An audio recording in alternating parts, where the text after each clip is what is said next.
Mendirikan toko online merupakan solusi bagi yang ingin memulai bisnis dengan berjualan produk, namun terbentur modal yang terbatas. Hal ini seiring dengan meningkatnya pengguna internet dan aktivitas jual beli online yang makin marak.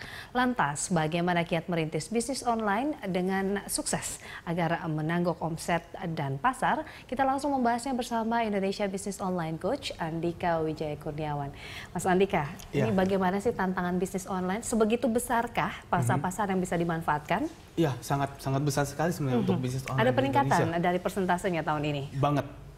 Peningkatannya tuh bukannya grafik yang turun naik, tapi peningkatannya benar-benar naik terus. Naik betul ya. Artinya curug pasar ini yang masih bisa atau belum termanfaatkan dengan baik ya?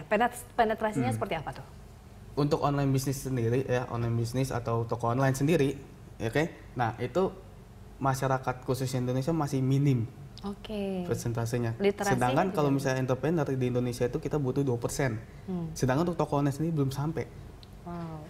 Hambatan terbesar di mana? Ini pemanfaatan tidak terlalu penetrasinya mungkin tidak terlalu maksimal. Apakah literasi dari bisnis online ini juga belum terserap baik? Sebenarnya banyak yang sudah memulai. Tapi kebanyakan yang tadi di awal kita bilang melalui Facebook, melalui Twitter, jarang yang benar-benar membuat sebuah situs atau web toko online sendiri. Gitu. Sedangkan yang e-commerce yang dimaksud adalah itu kita membuat sebuah web toko online dengan sistem e-commerce dan kita bisa manage dan mengembangkan toko online itu. Hal itu yang harus pertama kali dibuat? Betul. Web system ya, startupnya begitu ya. Nah, kalau dilihat sebenarnya item barang ya, yang mungkin masih menjadi sasaran target yang difavoritkan oleh customer seperti apa? Untuk saat ini masih lebih banyak ke fashion ya, fashion, terus beauty gitu. Kemudian yang lagi booming, bahkan yang lagi booming fashion dan beauty itu masih tetap di tahap level tetap. Nggak dilihat. Sedangkan yang lagi mau masuk itu booming adalah impor. Barang dari Cina itu diimpor. Itu kayak teman saya juga. Dia juga sudah mulai mengimpor itu. Nah, kalau dilihat sendiri sebenarnya kan berbisnis online it's a matter of trust. Bagaimana ini menjaga atau memaksimalkan pendapatan profit tapi juga trustnya tetap terjaga, seperti apa yang harus dilakukan oleh pelaku bisnis online?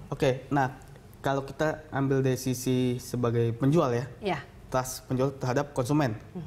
Nah yang paling penting adalah semua mesti visibilitas. Mulai dari alamat, kantor, kontak person, itu mesti benar-benar real, kemudian harus mendaftarkan di komunitasnya ada, komunitas online shop itu ada.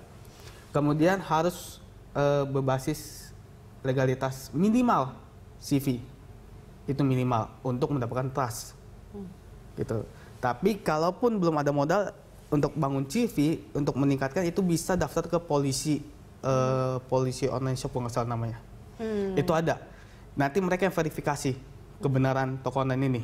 Nah, kita sendiri sebagai pelanggan harus mengakses kemana nih untuk melihat list dari nama-nama toko online yang cukup kredibel dan integritasnya bisa dijaga begitu, terjaga baik. Nah, untuk saat ini memang belum ada yang benar-benar bisa yang menyiapkan website seperti itu, list. Tapi itu bisa di searching di Google. Kita bisa research. Dengan kata kuncinya apa? Dengan kata kunci toko online itu sendiri. Atau nomor rekening yang bersangkutan.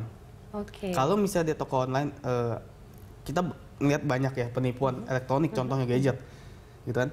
Toko online ini rekening sama. Tapi alamatnya beda-beda. Nah, itu udah mulai harus dicurigai. Kita harus berbicara mengenai penipuan nih lebih dalam ya, Mas Andika ya. Ini menarik, kita simak di segmen berikutnya. Kami akan kembali sesaat lagi.